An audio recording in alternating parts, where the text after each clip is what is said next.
Hello people! Another Lakwatsa video for today. Pasyalan nga natin tong tanim ng kapitbahay na beans or kilala sa tawag na bagyo beans. Ay, malambot! Hindi na runo ang gamit.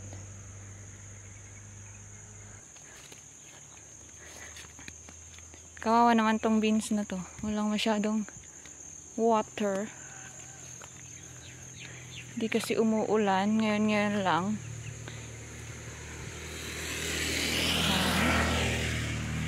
Ito ay tanim ng kapitbahay. Nadaanan lang namin.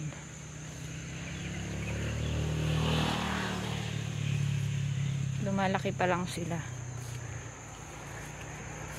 Etong sa kabila may bunga na siya. Yun. Ay, pwede nang pitasin. Hindi nila pinitas ngayon. Mabalimot nga, buras na siguro no bigat. Pitasin siguro nila to bukas. Hanggang doon sa dulo, ang haba-haba.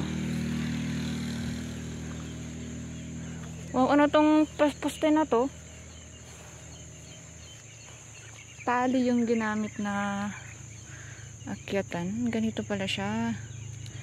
Malambot. Sakto lang para sa mga beans.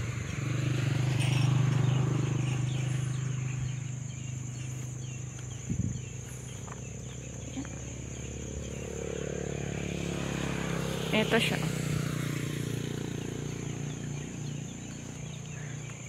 Cute ng mga beans. Kasabit dun. Lawak ng taniman nila. Baba na tayo. Pinasyal. Tapos kalsada. Lawak ng tanim nila.